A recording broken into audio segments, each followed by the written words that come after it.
Alléluia. Alléluia. Bonsoir tout le monde. Est-ce que tu peux prier pour ce message, s'il te plaît? Prie un instant.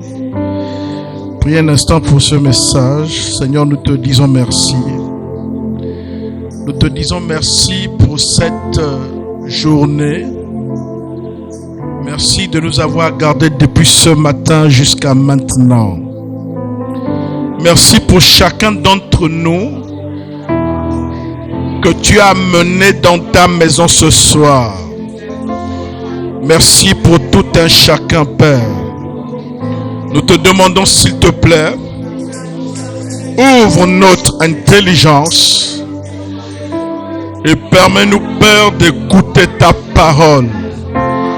Et que cette parole produise la transformation, permette à nos vies de porter du fruit digne de la repentance.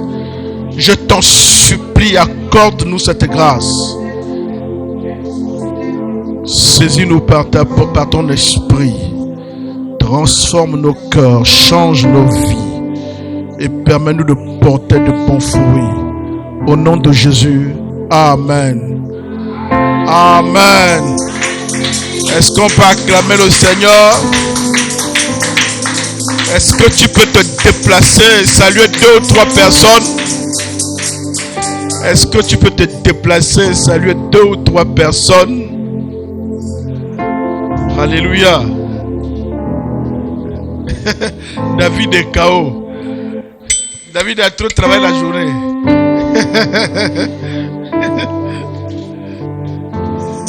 Alléluia. Alléluia. Alléluia. Est-ce qu'on peut s'asseoir dans sa présence? On va s'asseoir dans sa présence et on va écouter le message. Alléluia.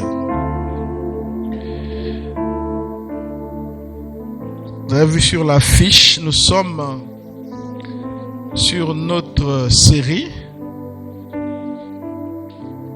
Nous avons une belle série d'enseignements. Qui a vu l'affiche pour ce soir? Alléluia. Nous sommes sur quelle série? Les portes d'accès ou les portes d'entrée à nos vies. Et nous sommes depuis plusieurs mercredis en train d'étudier une porte particulière qu'on appelle la colère. Et je crois qu'aujourd'hui c'est notre 4e message, peut-être le dernier, sur la colère. Parce que la colère n'est pas la seule porte d'accès à nos vies. Il y a d'autres portes. Et après avoir étudié la colère, nous étudierons d'autres portes. Alléluia. Dis, Seigneur, délivre-moi de la colère. Nous allons lire le texte de Éphésiens chapitre 4, le verset 27, qui est notre texte de référence. Éphésiens chapitre 4, le verset 27.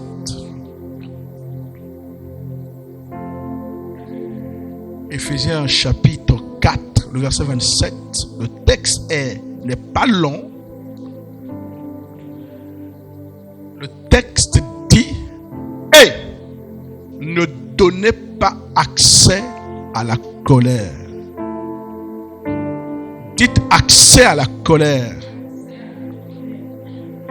Lorsqu'on parle de donner accès à quelque chose, ça signifie que nous avons le pouvoir d'ouvrir la porte et de donner accès à cette chose. Mais la Bible dit: ne donnez pas accès à la colère. Ce texte donc nous apprend, Ulrich, ce texte donc nous apprend qu'il est possible pour nous de ne pas donner accès au diable.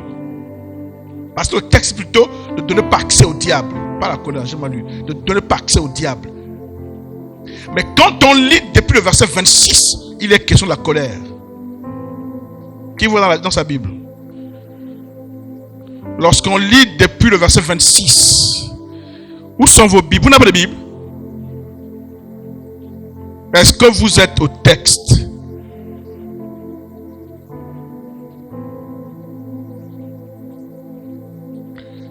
Éphésiens chapitre 4. Lorsqu'on lit depuis le verset 26, la Bible dit: si vous vous mettez en colère, ne péchez point. Donc il est question de la colère. 1. 2. La Bible dit que le soleil ne se couche pas sur votre colère.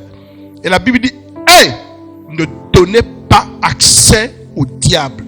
Ça veut dire que tel que les deux textes présentent la chose, les deux textes présentent la colère comme une porte d'entrée vers nos vies. Puisqu'la Bible dit: quand vous vous mettez en colère, ne péchez pas. C'est ça, non? La Bible dit que le soleil ne se couche pas sur votre colère. Et la Bible dit: ne donnez pas accès au diable. Parce que la colère est une porte d'accès vers vos vies. Lorsque vous êtes déjà en colère, vous êtes fragile.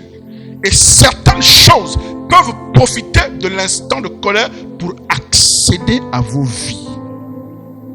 C'est pourquoi certaines personnes, par la colère ou dans la colère, disent des choses, font des choses et après regrettent.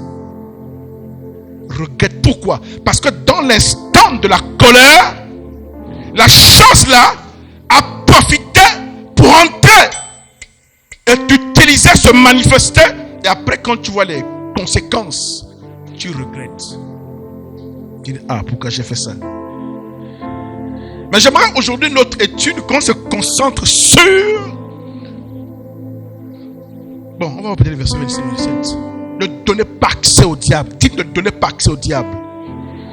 Donc, il faut que tu saches que lorsque tu te mets en colère là, quand tu es déjà en colère, tu dois donc savoir, sur la base de ce message, que cette colère va devenir comme une porte qui va permettre à autre chose qui est à l'extérieur d'entrer dans ta vie. Dis: la colère, c'est pas bon. Dis: Seigneur, aide-moi. Ah, monsieur Bouma, la colère, c'est pas bon. Il y a un autre texte dans Jacques chapitre 1, le verset 20. Un texte que j'aime. La Bible dit, Jacques chapitre 1, le verset 20. Jacques, l'épître de Jacques, le chapitre 1, le verset 20. La Bible dit: la colère de l'homme n'accomplit pas la justice de Dieu. Souvent, quand tu es déjà dans la colère, les choses que tu vas faire dans la colère là, c'est difficile que ce soit des choses qui honorent Dieu et qui accomplissent la justice de Dieu ou qui accomplissent son plan. Alléluia. Dites: je refuse la colère. Je connais une personne il y a quelques années qui, même pas quelques années seulement, lorsque cette personne se mettait en colère et ne parlait plus. Tu es fâché, elle ne dit rien. Quand tu insistes, la personne dit: je préfère ne pas parler. Parce que quand elle est en colère, elle sait que la colère est une porte qui peut laisser entrer de mauvais langage, qui peut laisser entrer des paroles qu'elle va regretter, qui peut laisser entrer des décisions qu'elle va pleurer après. Donc quand, sur la base peut-être de l'expérience des choses passées, elle dit: maintenant quand je me fâche, je préfère ne pas parler. Donc elle ferme sa bouche, elle laisse la colère passer. Vrai ou faux? Dites: ça c'est la sagesse. Dites: ça c'est la sagesse. J'ai entendu une femme une fois à Bethany prêcher, elle disait que mon mari et moi, parfois on est confrontés à des grosses montagnes qui nous dépassent. Dites: montagne. Elle dit: mais lorsqu'on est confronté à une montagne qui nous dépasse, ce que l'on fait, même si on ne peut pas escalader la montagne, c'est pas grave, on marche et on contourne la montagne. C'est-à-dire, si tu ne sais pas encore dompter ta colère, si tu ne sais pas encore contrôler ta colère, Mais tu peux au moins t'entraîner à éviter de parler quand tu es déjà en colère. Il y a quelqu'un qui m'a raconté une histoire, et je ne vais pas vous dire de qui il est question, pour que vous n'identifiez pas.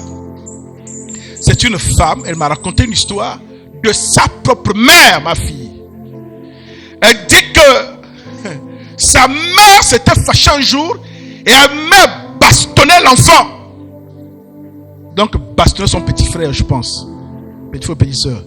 Et pendant que la mère bastonnait, une chrétienne, elle proclamait des paroles de colère. Je vais te tuer! Je vais te tuer! Toi là, tout. Elle bastonnait l'enfant. Et elle était là, elle écoutait sa mère qui tapait l'autre enfant en train de déclarer des mauvaises paroles. C'est bizarre. Chaque fois que la colère, regardez, la colère ouvre la porte à d'autres choses qui viennent. Faites attention.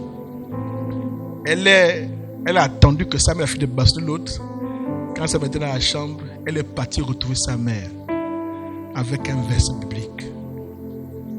Que maman, regarde un peu le verset biblique là. Tu te rappelles que le verset disait quoi? Prends le micro. Châtie l'enfant car il y a encore de l'espérance, mais ne souhaite pas le faire mourir. Voilà. C'est un texte de Proverbe, je pense. Châtie l'enfant car il y a encore l'espérance, parce qu'il y a l'espoir pour qu'il change. Mais au-delà du châtiment, ne désire pas le faire mourir. Tu tapes, c'est bien. Tu punis, c'est bien. Mais les paroles que tu ajoutes là, je vais te tuer, je vais aller en prison à cause de toi. Toi là, je vais te. Ça, je vous dis, c'est dangereux. Et dans nos villages, il y a des sorciers qui passaient devant des maisons. Ils t'entendent en train de bastonner l'enfant et de décréter des paroles. Ces paroles deviennent comme une porte spirituelle que tu ouvres, qui donne l'autorisation de sortir venir spirituellement et d'attaquer, de prendre la vie de cet enfant. Tu l'as livré sans te rendre compte. Les mères, les pères, faites très attention. Faites très attention. Hein, maman? Et donc, quand la femme en question, la soeur en question est partie montrer à sa mère le texte, sans commentaire, la mère a compris qu'elle nous montre le texte par rapport à ce qu'elle a fait tout à l'heure. Châtier l'enfant, ce n'est pas un péché. La Bible dit que la verge de la correction ne s'éloigne pas. Ça veut dire que la Bible dit qu'il prend la chicotte et le fouettait. Mais la Bible n'a pas dit qu'au-delà de la colère par laquelle tu bastonnes, que tu machin, il faut décréter les paroles et connaître cet enfant. Et certains enfants grandissent, vivent des situations, ne savent pas que parce que la mère, le père qui a l'autorité sur toi avait décrété les paroles inconsciemment, ne sachant pas que ces paroles ont ouvert la porte à des choses qui sont dans la vie d'un enfant. Inconsciemment. Dis, je refuse cela. Dis, je vais apprendre à me taire. Surtout pour nous qui sommes en mariage là. Dites mariage. Dites ceux qui veulent se marier là. Ah, que Dieu vous aide. Tu vois comment un costaud comme M. Bouma, et là, s'il prend la télécommande, il suit même programme, tu sens qu'il n'est pas concentré sur le programme. Dites qu'il n'est pas concentré. Tu vois même un film qui passe, tu sens que c'est un film qu'il aime, tu sens que lui ne suit pas les films, ou bien un match, tu vois même M. montrer sur la course des motos. Il ne peut pas conduire une moto, il suit la course des motos. Dites-il est seulement là assis comme ça, dites-le assis comme ça. Parce qu'il est en train de vouloir évacuer quelque chose. Il refuse. Oh, dites qu'il faut être stratège. Dites, je refuserai de parler. Dites, je refuserai de parler. Quand la colère montera. Et on dit, dites, je refuserai de parler. Quand la colère va monter, ce n'est pas facile. Alléluia. Même quand tu parles, tu dois savoir qu'il y a des choses que tu ne devrais pas pouvoir dire. Si tu as fait l'erreur une fois, deux fois, hein, mon fils, il faut réfléchir. Parce que toi, ma peau, tu regrettes, vrai ou faux? Hein, mon fils, mais tu regrettes après. Tu dis, mais qu'est-ce qu'il m'a appris? Mais qu'est-ce qu'il t'a appris? Qu'est-ce qu'il t'a appris? Chaque fois, qu'est-ce qu'il t'a appris? Chaque fois, qu'est-ce qu'il t'a appris?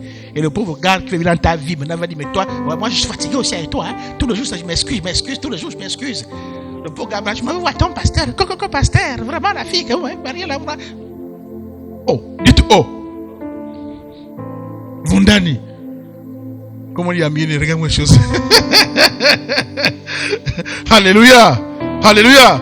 Dis Seigneur, aide-nous à nous contrôler colère. C'est vrai qu'il y a ce qu'on appelle la sainte colère. Ça, en vrai, ça peut être le prochain message. Mais là, je vous parle de la vilaine colère, de la mauvaise colère qui ouvre l'accès à la vengeance, à la brutalité, à la bagarre, à la violence, aux envies parfois de meurtre même. Tu as envie de voir l'autre détruire. Oh!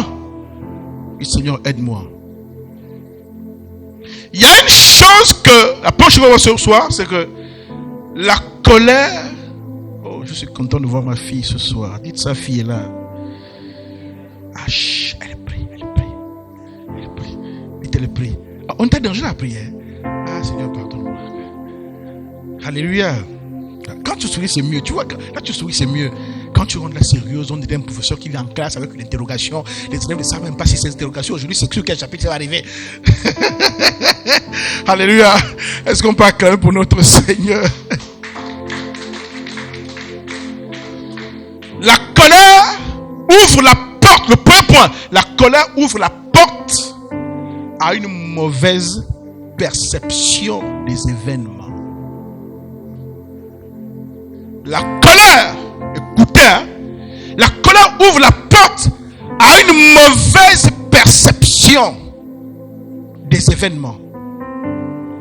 C'est-à-dire qu'un événement, une circonstance, Cyrielle, une circonstance que tu aurais regardée simplement, une circonstance que tu aurais analysée la tête froide, une circonstance peut-être que tu aurais banalisée, dès que tu es en colère, même pour une autre raison, cette circonstance qui dans un autre cas, tu l'aurais simplifiée, mais comme cette circonstance vient au moment où tu es déjà en colère, on a l'impression que cette colère amplifie la circonstance.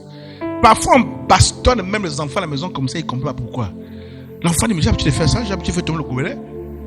Tu as tes problèmes, peut-être le gars ne t'a pas donné l'argent. Tu as tes problèmes, peut-être que le patron a boudé. Tu as tes problèmes, tu dis, moi j'ai mes problèmes. Et tu es tendu le jour là, les gobelets qui tombent tous les jours, les assiettes qui tombent tous les jours. Le jour là, l'enfant se fait tomber le gobelet, tu langues à l'enfant une gifle. L'enfant se réveille, il ne comprend même pas. Il dit, mais les gobelets tombent tous les jours ici. Même elle-même fait tomber les gobelets ici là. Pourquoi mon gobelet est devenu palabre? Dites palabre. Non, c'est pas que le gobelet a un problème.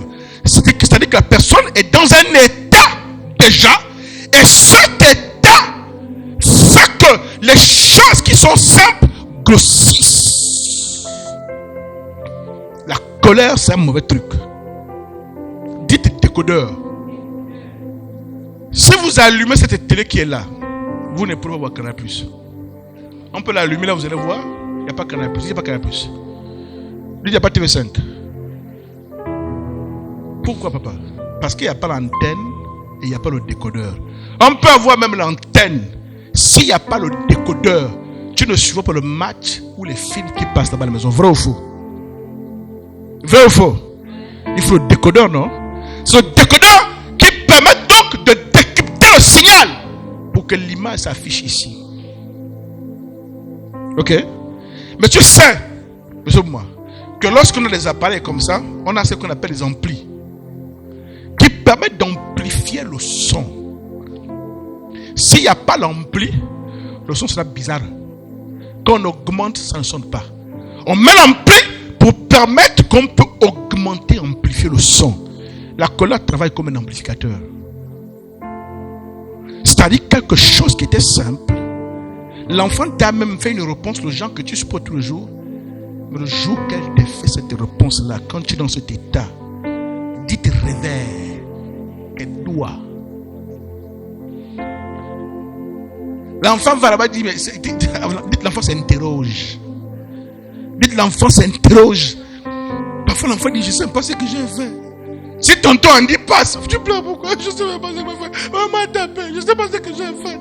Oh, je ne sais pas pourquoi. Là tu te justifies maintenant. Non, dites les méros. Dites les méros. Il faut changer. C'est les enfants de Jésus, il faut laisser les enfants de Jésus tranquilles. Si David était vide de trahir, il lui dit passe ta prêche.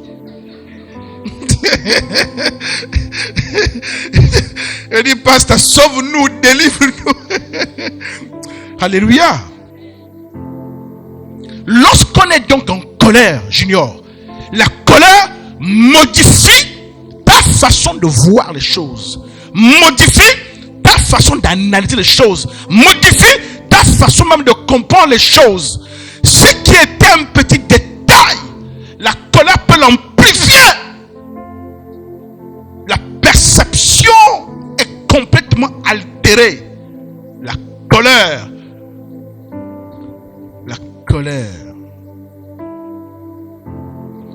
Quelqu'un a dit que la colère nous rapproche de la folie.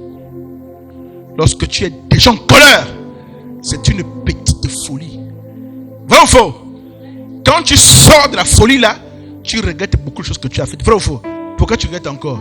Tu as fini de bastonner l'enfant. Quand l'enfant pleure, tu es tranquille, mais là tu as encore pitié de l'enfant. Ah, viens manger. Tu l'as pas encore mangé, pourquoi? Tu vas manger là. Hein? Dites les mères. Il y a une qui a la main sur la joue en train d'analyser. Ah, donc moi bientôt, oui, toi bientôt. Que Dieu t'aide. Alléluia. On va lire Proverbe 14, verset 17. La Bible dit l'homme, je dis Proverbe chapitre 14, verset 17. La Bible dit l'homme prompt à la colère agit follement. L'homme prompt à la colère agit follement. Et l'homme plein de malice attire la haine. Il y a la Bible de Semeur qui explique ça, qui donne en fait un meilleur rendu. Il dit, celui qui s'emporte facilement fait des sottises. Celui qui s'emporte facilement fait des sottises. Proverbe chapitre 14, verset 17. L'homme prompt à la colère agit follement. Donc ouais que lorsque tu t'emportes, lorsque tu es à la colère, c'est une petite folie qui te prend, papa.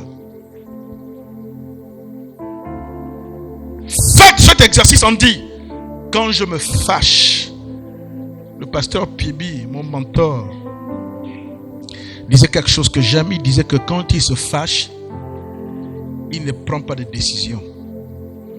Parce qu'il s'est rendu compte que parfois, c'est dans la colère qu'on décide. Je ne ferai plus ça. Je ne parlerai plus à tel. Dès que tu finis, dès que la colère passe, et quand tu vois la souriante, dans ton cœur, tu as encore la culpabilité. Tu te dis pourquoi j'ai pris telle décision. Et tu sens que ce n'est pas une décision que tu peux soutenir et dans laquelle tu peux rester. Le pasteur peut dire que lui, quand il est fâché, même contre sa femme, il a décidé de ne pas prendre de décision quand il est fâché. Parce que dès que tu es dans la colère là, la colère charnelle bizarre là, sache que tu as déjà un pas dans la folie. Dites, je suis déjà un demi-fou. Je suis déjà un demi-fou. Et un demi-fou, la raison là-bas n'est plus que tout à fait. Dit, je refuse de décider. Dans la demi-folie. Hein, on dit, quand ça te prend, sors même de la maison. Le témoignage que j'ai raconté la dernière fois en train de me revenir, là le mari est sorti de la chambre, la femme a poursuivi. C'est là les histoires de couple, c'est compliqué. On peut même te suivre jusqu'à la terrasse, jusqu'à dehors. Dites qui est? J'espère que quelqu'un me pour moi va au salon mettre la télévision et suivre les courses de moto. J'espère qu'on ne te suit pas, frère. J'espère qu'on ne te suit pas. Viens. J'étais tout à l'heure en train de regarder une image sur Facebook. Tape-moi. Une femme qui dit son mari. Et on a écrit en bas que le mari va à l'église. C'est écrit sur la vidéo qu'à l'église, on a dit on ne tape pas la femme. Ça pour famille, c'est pour parents, il ne tape pas la femme. Il y a encore quoi qu'il y a. Donc pour lui, c'est comme ça qu'il a grandi. Tape-moi. Tape-moi sur l'homme. Elle attrape même la main. Il a seulement arraché la main. Quand il a arraché la main, attends, mon père, il a arraché la main, ça il a peut-être poussé. Aïe, elle est tombée sur le lit.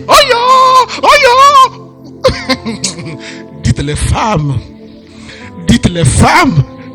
Mais ce moment, faut faire attention.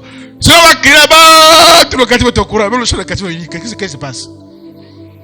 Dis, je refuse ça. Dis, je refuse ça. Parce que la colère, c'est une petite folie. Hein, ma fille? Ouais, quand on est assis comme ça, dites on est gentil, hein? On est gentil, on est content, tout le monde sourit. Mais dis, mais quand ça nous prend là, quand c'est monté, dis, quand c'est monté, c'est réel. C'est là où tu es calme, là, il faut vite réfléchir. Que bon, quand ça monte, je ne dis pas ça, je bloque là. Dis, je bloque là. Mais quand ça monte, si tu attrapes encore du message. Tu as cassé. C'est quand tu t'assois. C'est quand ça passe. Quand le message revient que on t'a prêché. Certains d'entre vous, c'est la nuit la même aujourd'hui, la même. Les enfants moi-même me disent que on vient de nous parler, la maman vient encore se fâcher. Je ne comprends pas même ce que le pasteur vient. Il y en a qui vont dire qu'on va partir trahir au pasteur parce que là, la situation est grave. Alléluia. Non, Dieu doit nous aider. Dis, Seigneur, aide-nous. Seigneur, aide-nous. Quand tu es dans cette colère charnelle, c'est comme une demi-folie. Parce que la vie de l'homme dont la colère agit follement. C'est une demi-folie. Adoptez la sagesse. Quand vous êtes en colère, évitez de parler et de dire des choses que vous allez regretter. On n'a pas dit que tu es totalement fou. On dit que c'est la moitié de la folie. Donc l'autre moitié qui est bien là, ne prend pas des yeux bizarres. Maman Edo, on n'insulte pas. La bouche est comme ça là. Tu veux à l'église un dimanche que papa, il faut prier pour ma bouche. Et quand je t'explique pourquoi la bouche m'a tordu, pourquoi? Quand je te demande.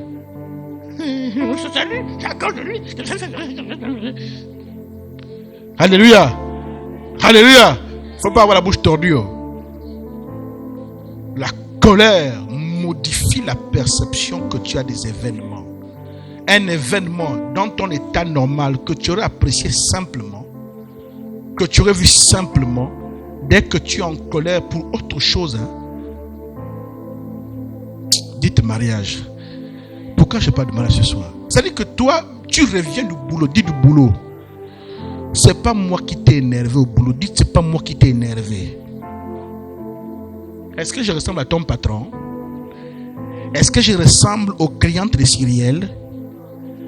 Est-ce que je ressemble aux clients que toi tu coiffes?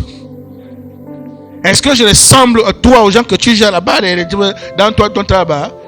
Mais quelqu'un qui t'a énervé au boulot, comment tu transportes l'énervement du boulot et tu viens infliger ça à un innocent ou à une innocente? Et nous faisons beaucoup ça. Il t'a fait quoi? Dites, il t'a fait quoi? Elle t'a fait quoi? C'est quoi le problème? Parce que tu es monté, comme on dit, sur tes grands chevaux. Là, tu vas m'acheter le pain chez le Malien. Tu as acheté le pain. Il doit te rendre la monnaie peut-être 50. Peut-être c'est 50 ou 75. Peut-être que moi, tu te rends la monnaie, il parle avec son frère. Ça t'a déjà... Oh, dites oh. Le pauvre boutiquier est même surpris que le gars qui soit calme, c'est quoi son problème aujourd'hui là? Junior. Dis je refuse ça. Dis je refuse ça. Je refuse la colère là. Ce genre de colère, non. Je m'énerve, je m'irrite, je trouve anormal telle situation, mais je dois comprendre que ce que je veux dire avec ma bouche peut ouvrir la porte à d'autres choses. Et tu dois comprendre que chaque fois que tu es en colère, comprends que c'est une porte, que autre chose peut profiter à ouvrir pour entrer chez toi. Il y a beaucoup d'enfants qui grandissent dans nos maisons, nos familles là, que les parents maudissent sans le vouloir. Quand tu tapes l'enfant, tu dis je vais te tuer. Tu es déjà dans un état d'excitation maximale, de colère, comme tu disais là. Tu dis je vais te tuer. Et parfois, plus tard, 10 ans, l'enfant devient raté. Passe au temps à boire son vin. Ne fait rien de sa vie. Et on va accuser le grand-père qui est mort. Tu ne sais pas d'où ça vient. Mais un enfant que tu tapes, je vais te tuer. Je vais te tuer. Je vais te tuer. Il grandit, il n'a pas de boulot, il est là, il fume, les bagarres, on fait. L'enfant, toi-même tu t'inquiètes, mais tu ne sais pas l'origine. Que quand tu fais ça, tu es exposé au mon Dieu. Tu exposes l'enfant à des choses, à des influences. Ce qui est dangereux avec la colère, ce qu'on étudie là, c'est que la colère est une porte. Par la colère, d'autres choses regrettables pour entrer dans la vie. Faites attention. Surtout quand tu as des petits-enfants, même quand tu as des grands-enfants, tu as le mari. Tu peux détruire même la relation que tu es en train de bâtir à cause de la colère. Tu es en colère, oui, mais ce que tu dis, dites ce que tu dis là. On va coudre ta bouche là, je jure. On va coudre ça. Là, j'aime faire des je jure, Seigneur, pardon. On va coudre ça avec le nylon.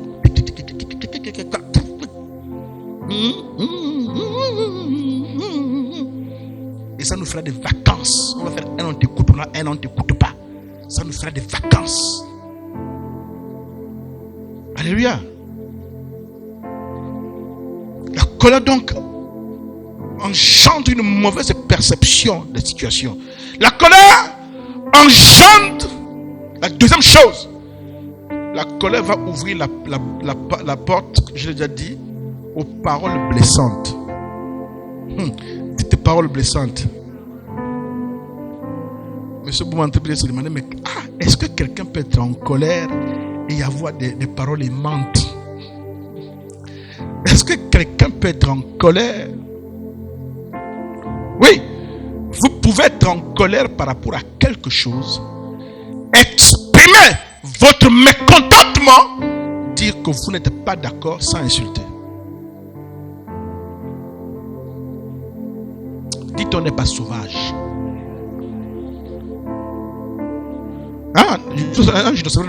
On peut se fâcher, on peut dire son mécontentement sans être sauvage. Être sauvage, c'est d'abord un problème d'éducation et c'est un choix.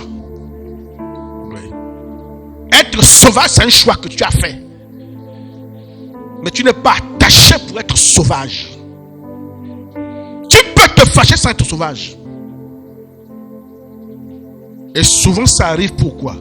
Souvent ça arrive quand par le passé, ta colère t'a déjà exposé aux mauvaises conséquences. Si tu as déjà par la colère fait par le passé une erreur que tu as regrettée, fait par le passé une erreur que tu as eu du mal à corriger, c'est souvent ça. Que maintenant quand la colère arrive, tu ne veux plus te retrouver dans une situation comme ça qui s'est passée. J'ai failli dire quelque chose de peut-être méchant. J'ai failli dire, mais le maboule mari que tu as ou la maboule femme que tu as, qui boit et qui accepte tout ce que tu fais, mais à quel moment tu vas prendre la conséquence?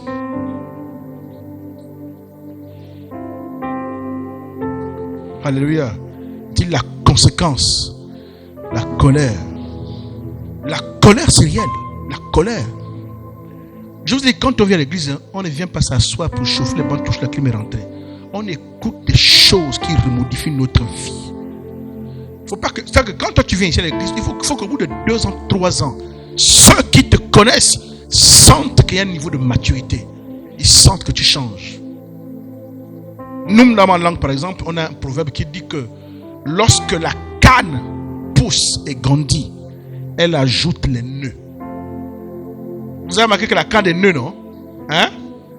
Lorsque la canne pousse, elle ajoute des nœuds. Des nœuds. Et ceux de ma langue font le parler en disant que quand un être humain grandit, il pense, il réfléchit, il marque, il a de l'expérience. Ça veut dire que c'est comme si les nœuds là deviennent pour toi des indices que j'ai fait telle erreur, j'ai manqué telle chose, je dois changer ça. Tel. C'est ton expérience. 30 ans, 35 ans, 40 ans, tu es toujours comme un enfant de 15 ans. Il y a un problème. Dites, il y a un problème. Dites, il y a un problème. Il faut m'accepter comme ça. Il ne faut pas me juger. Il ne faut pas me juger. Vous jugez les autres. Oh, l'église c'est l'amour. Dites l'amour du Seigneur. On ne juge pas les autres. On doit les accepter comme ça. Ah bon? Donc le Seigneur a dit que toi tu dois avoir l'autorisation de nous faire vivre les moments pénibles. C'est ce que Dieu a dit. Hein? Hein, Junior? Donc, toi, tu rends à tout le monde ici en paix. Toi, tu amènes ton caractère démoniaque, influencé, bizarre.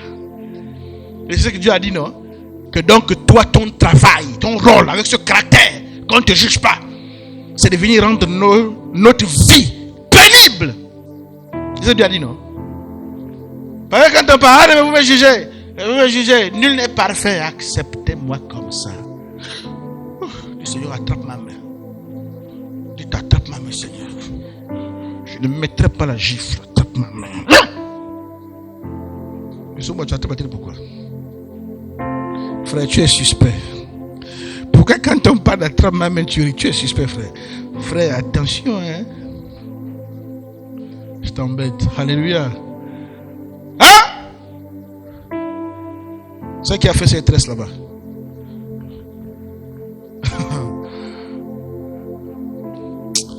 Le Seigneur, aide-moi. Seigneur, attrape mon cœur. Que la colère ne change pas ma perception des événements. Si tu as du mal à rester cohérent quand tu te fâches, tais-toi. Ou bien quand tu te fâches, ne décide pas. Tu sais que la colère va pas durer. Elle va finir par passer. Trouve des stratégies pour évacuer la colère. Mais la louange, le truc parle, change d'air. Laisse la colère passer. Développe des stratégies. Là où tu vois quelqu'un que tu vois qui est gentil, une personne douce, avec un regard aimable. Mais dès que la personne est fâchée, quand tu regardes, tu as l'impression que ses yeux deviennent comme un gouffre. Quand tu regardes, tu as l'impression que tu vas tomber dans un trou. Oh, Junior est là comme ça, le regard, c'est quoi qui se passe? Là, quand tu vois un Junior venir en route, tu te changes. Bonjour frère Junior. Tu changes de route. Alors qu'habituellement, tu dis, oh, dis quoi, ça va. Mais quand tu vois avec les yeux, tu dis, oh, je change de route. Tu dis, tu sais la distance. Bonjour frère Junior. À cause de la colère. Donc la colère engendre la mauvaise perception des événements. La colère engendre des paroles blessantes. La colère engendre des paroles blessantes, des réactions spontanées et émotives. On va lire deux textes. Proverbe 14, verset 29. Proverbe 14, verset 29, la Bible dit: celui qui est lent. Proverbe chapitre 14, le verset 29. La Bible dit que celui qui est lent à la colère a une grande intelligence. Mais celui qui est prompt à s'emporter proclame sa folie. Et la folie là, c'est dans les mauvaises paroles, les paroles blessantes. Dès que tu es en colère, tu blesses tout le monde, tu blesses les enfants, tu blesses les papas, tu blesses les tantes. Dis, tu blesses tout le monde. Même moi qui vous parle, dis, tout le monde est dedans. Tu griffes tout le monde, le sang coule même. Après, tu as encore pitié. Proverbe chapitre 12, verset 16.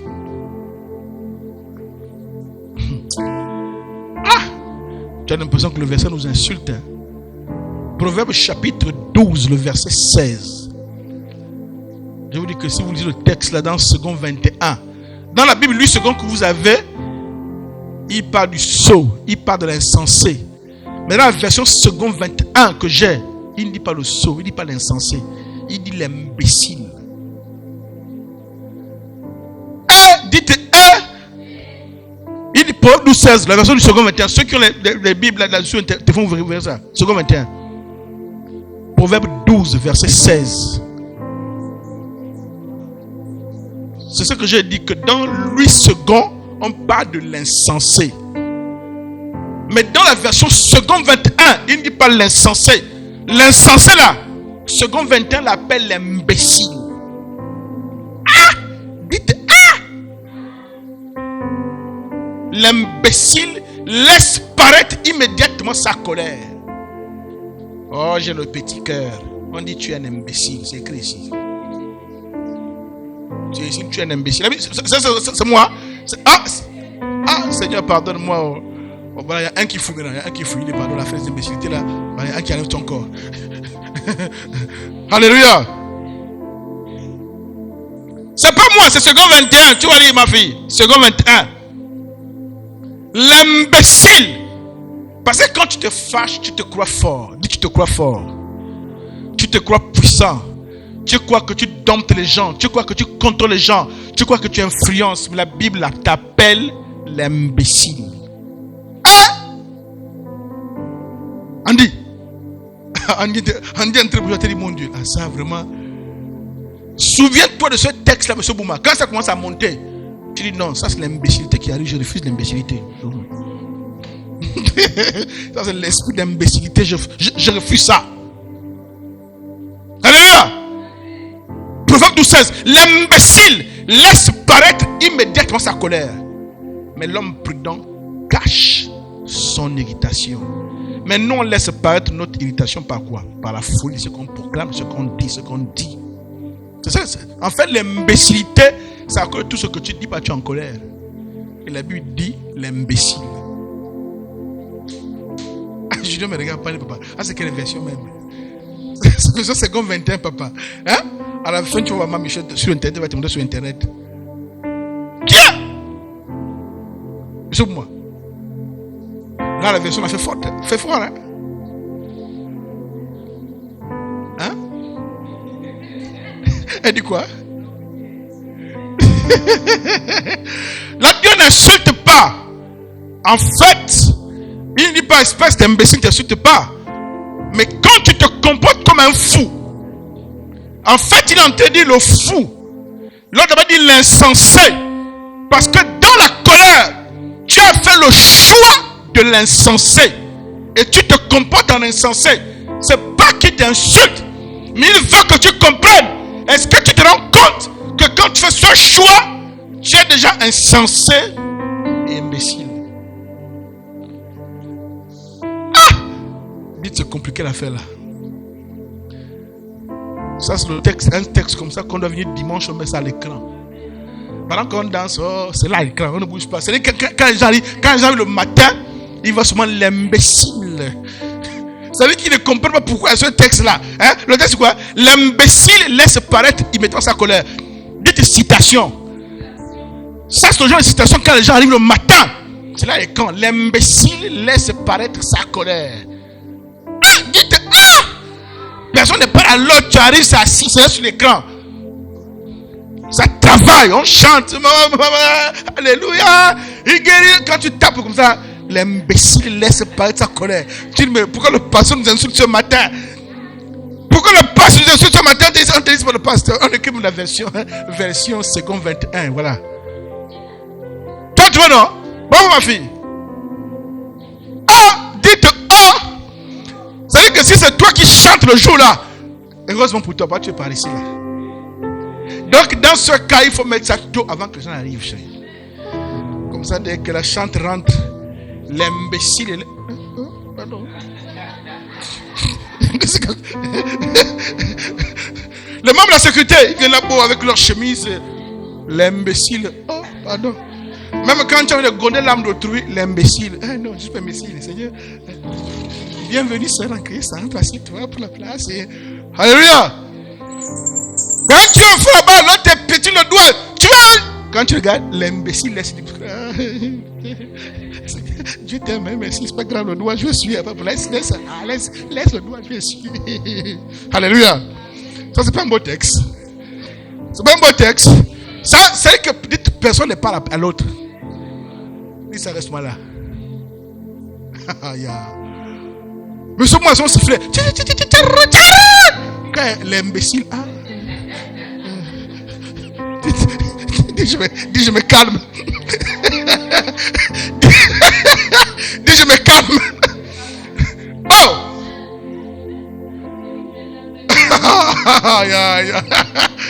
Dis, c'est compliqué. Non, le verset est compliqué. Hein? Proverbe combien? 12 verset 11. 12, 16. Ah! Dites ah! L'imbécile. Ma fille, attention. Hein? Quand tu commences à crier, dis que le texte là te revient à l'esprit. Ah, je m'en fous. Ah, tu es en train d'approfondir. Oh, c'est pas moi qui ai parlé. Là, c'est pas moi qui ai...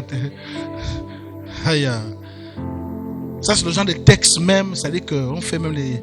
On colle à l'église, on colle. Ah, le pasteur là, pourquoi il colle les deux comme ça? Quand tu te comptes de mille comme ça, l'imbécile. Les gens ont commencé à fuir l'église. Oh, là-bas, on insulte les autres. Oh, là-bas, il n'y a pas l'amour. Il n'y a pas l'amour. Il n'y a pas l'amour. Parce que pour toi, l'amour, c'est quoi? C'est encourager ton désordre, ton manque d'éducation, ton truc sur les autres. C'est ça l'amour, non? Bon, l'amour, c'est le toi, ton amour, c'est quoi? Quand tu fais l'imbécilité, comme le texte dit, c'est ça l'amour. Donc, ou bien nous tous, on doit avoir l'amour pour toi. Toi, tu n'as pas l'amour pour nous, en fait. Dites le message sur la colère là. C'est pourquoi tu vois, je vais doucement pour l'expliquer pour ça honte. Non, pardon, je passe vite sur le texte là. Le texte là, vraiment, ça me. Qui est l'imbécile? Je t'ai fait quoi? Pourquoi tu me fais ça? Donc, la colère donne accès à la mauvaise perception. La colère donne accès aux paroles blessantes, aux réactions spontanées et émotives. Vous vous rendez compte que la colère est une porte qui, lorsqu'elle se manifeste, peut donner accès à plusieurs autres péchés pour qu'ils rentrent. Donc, dès que tu sens la colère, il faut savoir que tu es déjà fragile et vulnérable à d'autres choses qui peuvent venir. Apprenez à vous contrôler. C'est pas que c'est difficile de se contrôler. C'est parce que tout le temps que vous avez vécu, personne ne vous a dit ce que je vous dis là. C'est pas que vous ne pouvez pas vous contrôler. Vous pouvez. Mais vous avez été dans un milieu où personne ne vous a dit ça. Et permettez que je parle des relations. Lorsque j'ai épousé mon épouse, avant qu'on ne se marie, tu permets que je te trahisse un peu, chérie? Tu permets? Ah, tu peux pas dire non, c'est pour édifier les autres. Ma femme s'est rendue compte qu'elle avait des réactions parfois, elle avait des colères, elle avait des attitudes qui ne passaient pas avec nous. Dites, le pasteur est compliqué, hein? Jusqu'à ce qu'un jour, elle m'a dit, tu es compliqué. Je dis, moi qui ris tout le temps, qui parle tout le temps, qui amuse la galerie, tout ça. Elle me le propose sur ça. Et quand elle me dit, ça n'est pas en face de moi. Elle attend parce qu'elle est pour que fiancée, elle est chez elle, elle m'écrit. Elle me dit non, parce que même dans les autres relations que j'avais avant, je peux me fâcher, je peux me lever, je peux craquer la porte. Les choses que vous faites là, ça avec moi, je dis, je vais t'éduquer. Dites, je vais t'éduquer. Dites, ça dit, il va m'éduquer. Oh, yeah. Où est là, où est là? Maman est forte. Hein? Ah, Cyril, je vais te rééduquer les esprits de bitam ou quoi. Je les mets en rang comme ça, je les fais des coups, un à un. Tous les esprits de bitam. Hein? Je les éduque et je les renvoie au village. Allez vous occuper des champs, des rivières, tout ça, laissez-la tranquille. Alléluia. Mais en fait, elle a trouvé que j'étais dur, pas que j'étais dur. Parce que, je dis ça pourquoi? À cause de ce que je vous ai dit là. Pour comprendre où je vais. Je vous ai dit, c'est pas que vous n'avez pas la force, mais c'est parce que les milieux où vous avez vécu, vous n'avez pas eu les gens qui sont intéressés à vous aider à changer ça.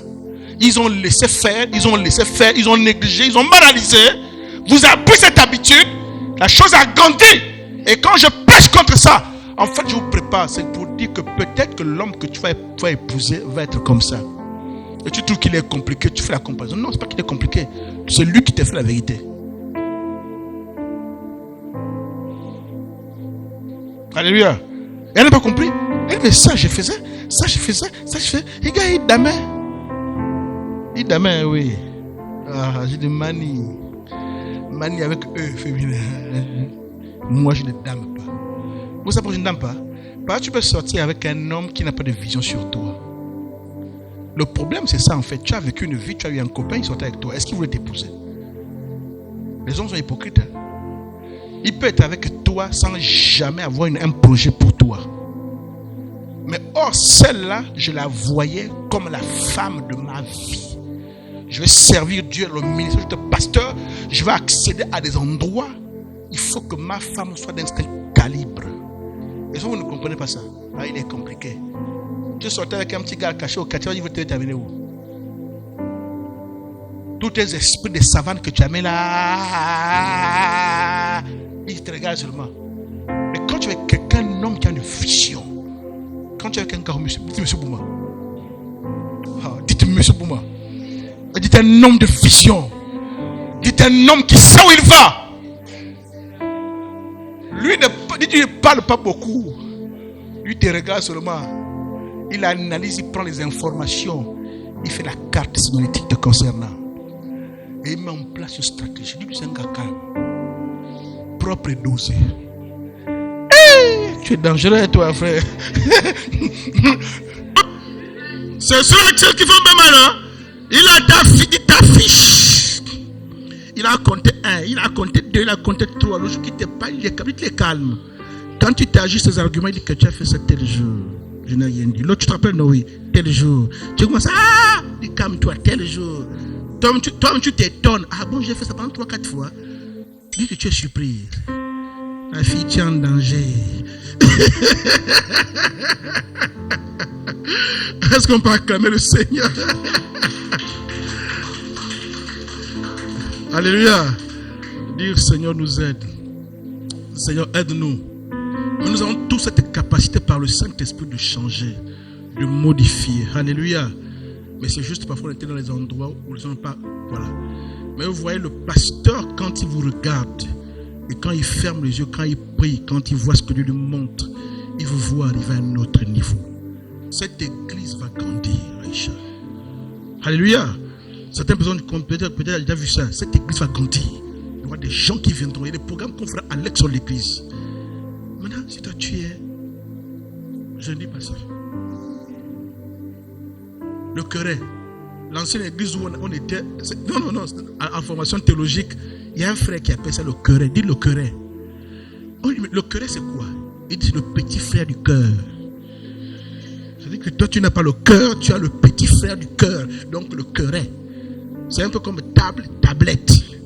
Toi tu as le petit frère du cœur, le Queret. Dis le Queret. Donc maintenant qu'on est en train de réfléchir, maintenant imagine papa, j'organise un programme et je fais venir le prophète de la RDC que j'ai dit que je vais mettre là pour vous bénir. Pendant qu'on est ici en train de manger, il a fini de prêcher là ici, j'entends on dit que papa là c'est fort. Je dis comment? Attrapez.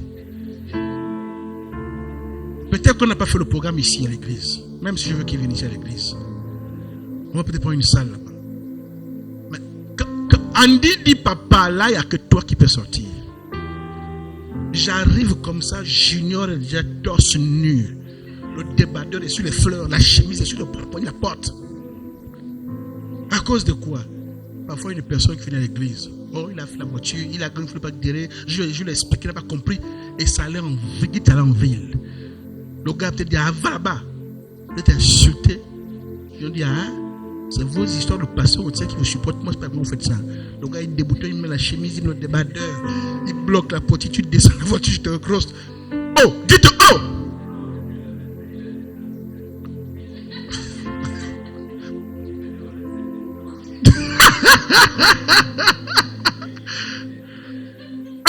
Dites oh! Même le pasteur peut s'énerver, mais quand tu es à côté, ça peut arriver à tout le monde. Quand tu vas t'énerver, commence à prier. Non, en fait, vous d'accord, il faut prier. C'est spirituel. Là, il est sollicité. Là, il est en train de solliciter. Parce qu'après, il va regretter ce qu'il a fait. Parce qu'après, qu'est-ce qu'il a fait? Donc, il t'entend que papa là-bas.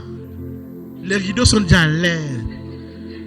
Tu arrives à Aïcha, tu arrives, tu es déchiré. Oh, c'est quoi le problème? Non, c'est pas toi, ma fille. Alléluia. Dites, c'est pas Junior aussi. Lui, ça c'est pas un bon exemple. Alléluia. Hein? Monsieur Bouma qui est calme, on veut dire que Monsieur Bouma, il faut venir intervenir. Même moi, je doutais, je ne sais pas. On a un deuxième Bouma. Le Bouma que tu connais là, le Bouma que tu connais là. Aka! Dites Aka! Tu descends, Monsieur Bouma n'est plus en chemise, la veste déjà posée là-bas. Il est déjà pieds nus, dites pieds nus. Andy attrape, supplie rien. Non, non! Le taxi doit se garer. Je descends l'entrée, pousse le taxi. Oh, c'est comment? Oh. Dites l'entrée, pousse le taxi. Il faut que le taxi se gare aujourd'hui. Il va m'expliquer. Ça nous amuse, hein? Ça n'arrivera pas sur toi. Au nom de Jésus. Et ça n'arrivera sur personne ici là. Dis, je dois me contrôler. Mais ça va devenir un exercice. Parfois tu tombes. Tu dis non Seigneur, aide-moi. Parfois tu tombes. Et au fur et à mesure, tu vas t'améliorer. Alléluia. Parce qu'il y a ce qu'on appelle la sainte colère. Quand on verra peut-être le mercredi prochain. La colère qu'on doit avoir. Et je vous expliquerai c'est quoi la sainte colère. La colère qu'on doit avoir contre les choses que Dieu déteste. Les choses qui énervent Dieu, ça doit t'énerver. Les choses que Dieu déteste, ça doit te détester. Tu dois détester ces choses-là. Mais non, c'est ce que je fais là. Ça, c'est la colère pour nos émotions. Dites le diable est même content. Après, quand tu descends là-bas, tu as maintenant honte. Après, tu fous l'église, on ne te voit plus. Dis la honte. Parce que quand tu es on te regarde, on te regarde. Comme on est là, on te regarde. Parfois, est-ce que c'est que parfois les gens ne te regardent même pas? Parfois, on te fait le culte, mais dès que tu rentres là, dès que tu vois ma fille, tu regardes, elle me regarde, elle me condamne. Elle me condamne. Tu as mal. En fait, c'est pas qui te regarde. Tu touches la chaise, quelqu'un te regarde, tu peux. Non, on ne te regarde pas en fait. C'est toi-même qui es mal à cause de ce que tu as fait. Je me suis courir, dites ça, c'est pas moi. Dites ça, c'est pas Monsieur Bouma. Monsieur Bouma, c'est un homme pondéré, posé, sage. Alléluia. Un homme exemplaire. Un homme exemplaire. Et je refuse la colère qui va ouvrir la porte à d'autres choses. Et la colère souvent vient à cause de l'ignorance. Les colères qui engendrent beaucoup de choses là, c'est dû aussi à l'ignorance. Parce qu'on ne vous a jamais enseigné comme je vous enseigne là. L'ignorance. C'est dû à l'égoïsme. Comme j'ai dit, supporte-moi quand tu es égoïste. Tu veux laisser le libre cours à tes émotions et pas pour les autres. Parce que si quelqu'un te dit aussi que là tu laisses libre cours à tes émotions, mais est-ce que tu as une idée? Je vais vous dire quelque chose. Un jour, dites ma femme. C'est pas que ma femme a quelque chose de mal. Dites ma femme. Dites ma femme. Dites dans ma relation. Et on discute. On échange. Et je dis à ma femme, quand on discute, écoutez bien, sur des choses qui sont anormales et énervantes là, je dis, est-ce que tu sais le genre de pensées que j'ai dans ma tête, les choses que j'ai envie de faire? Parce que souvent vous les femmes, quand vous êtes énervées, vous croyez que l'énervement c'est l'autorisation de faire ce que vous voulez, d'insulter, de crier, tout ça. Mais comment je suis calme, je maîtrise à cause de ce que je connais là. Un jour, j'ai osé dire à ma femme, est-ce que tu sais, quand je suis fâché là, quand on parle, là, tu me vois calme là, est-ce que tu as une idée de ce qui est dans mon esprit, les choses que j'ai envie de faire? La personne dit, oh, tu vois, tu ne te rends pas compte. Quand tu me vois poser la calme là, je te parle, pour qu'on arrange, tu ne sais pas qu'il y a un feu intérieur que je réprime. Dites que je réprime. Maintenant, je te pose la question, est-ce que quand tu me vois calme là, est-ce que tu as une idée de film, de long métrage que j'ai dans mon esprit, que le diable sème? Dites, oh, je vous dis, c'est vrai. C'est vrai. Parce que toi, quand tu montes en colère, tu crois qu'en fait, il n'y a que toi qui as la colère. Mais quand tu vas te calme, tu ne sais pas. Mais parce qu'il sait que la colère détruit. Et par le passé, il a déjà plusieurs fois regretté les colères qu'il a eues. Il veut construire une relation, il voit une femme qu'il aime, dit jamais. Parfois dans nos familles, chérie, c'est pas quoi. On a vu l'histoire de nos tantes, non? Nos pères, nos mamans qui ont détruit les relations à cause de la colère. Et on te dit même que c'est un lien. Parce que parfois c'est un démon. Parfois c'est colérique. C'est dans le sang. Et tu as vu comment la colère a détruit les autres. Et tu dis ça le détruit ton couple.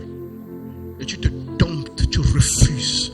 Quand ça monte, quand ça sollicite, tu dis non. Je préfère arranger. Même si elle ne comprend pas, je préfère l'amour laisser. Et ça te fait grandir. Ça te fait mûrir. Parce que quand tu cries là, est-ce que tu sais chez l'autre ce qui monte dans son esprit qu'il a envie de faire? Hein, les femmes là. Là, tu sais ce qui monte dans son esprit qu'il a envie de faire. Quand il te regarde, il a déjà vu le bouillon. Il regarde le bouillon, il dit il laisse. Il te laisse. Il te regarde, toi, je suis là, il dit ça vraiment, je vais traiter ça vite fait. Il dit c'est un cas que je vais traiter vite fait. La colère, c'est mauvais. Hein? La colère te donne des visions. Hein, chérie? Des visions. Tu es là, tu as des visions. Tu dis, fais ça. Fais ça. Et le père te parle là. Mets un gifle, mets un balayage. La colère. La colère te parle, tu as des voix, tu entends. La colère.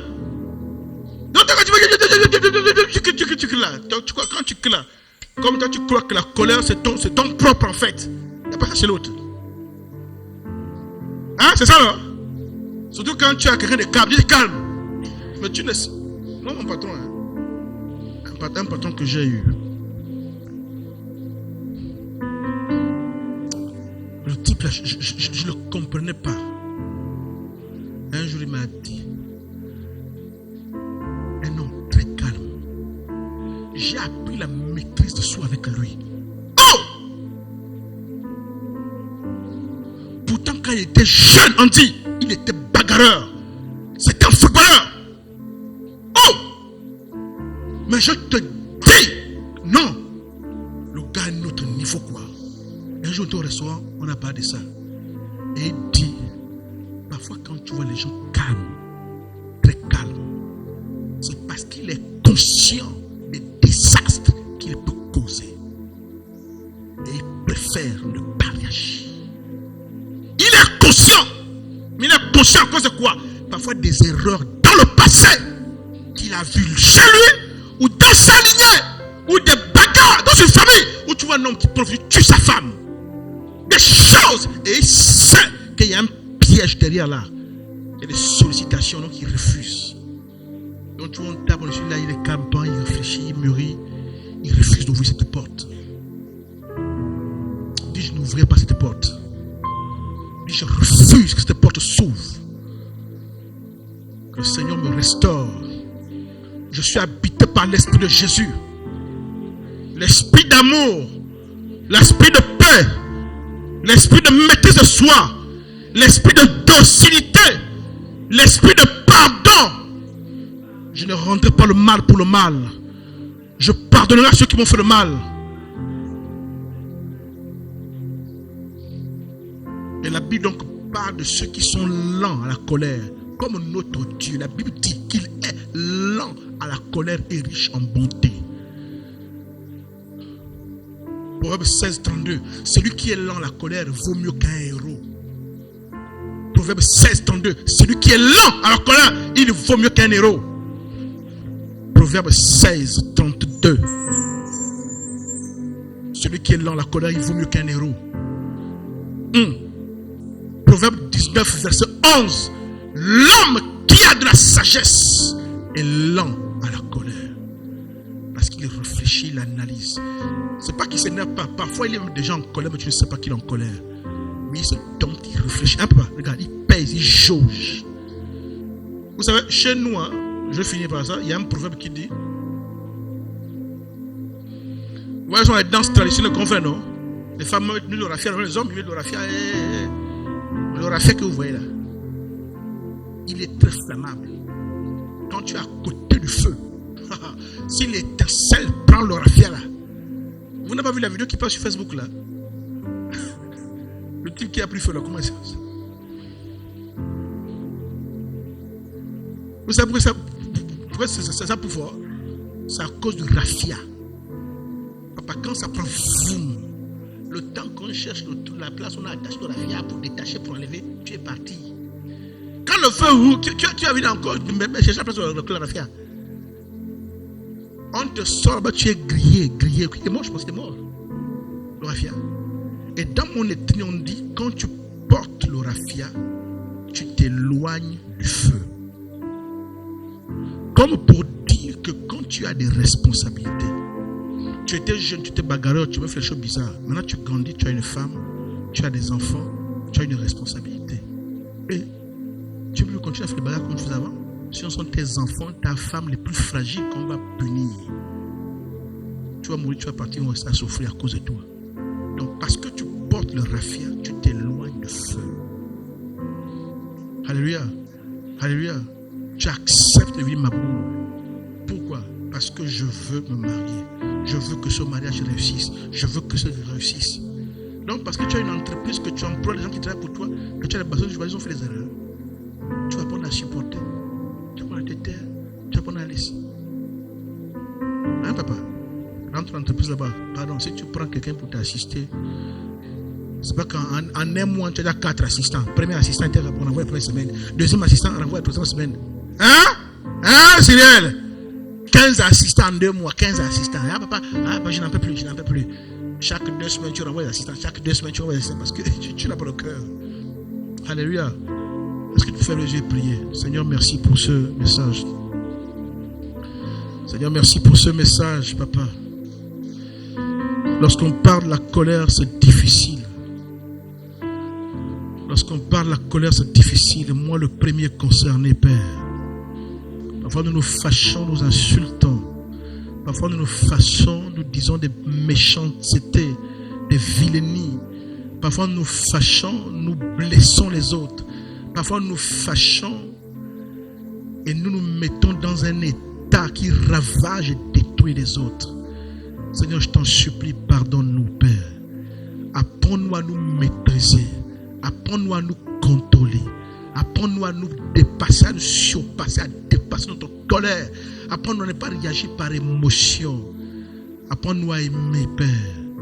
Même si jamais nous nous mettons en colère, accorde-nous la sagesse et la force d'appliquer Ephésiens 4, versets 26, 27. Que lorsque nous nous mettons en colère, que la nuit, que le jour ne se couche pas sur notre colère. Et que lorsqu'on se met en colère, qu'on ne pêche pas. Seigneur, je t'en supplie, Père, accorde la grâce que la colère ne soit plus la porte qui ouvre et donne l'accès, qui s'ouvre et donne l'accès à d'autres choses pour ruiner nos vies. Préserve chacun d'entre nous, donne la force. C'est sûr qu'on va encore tomber, c'est sûr qu'on va faire des erreurs, mais par ta grâce, tu nous relèves, tu nous sanctifies, tu nous fortifies et nous croyons que tu élèves une génération transformée. Que la gloire te revienne au nom de Jésus. Amen. Est-ce qu'on peut acclamer pour notre Seigneur?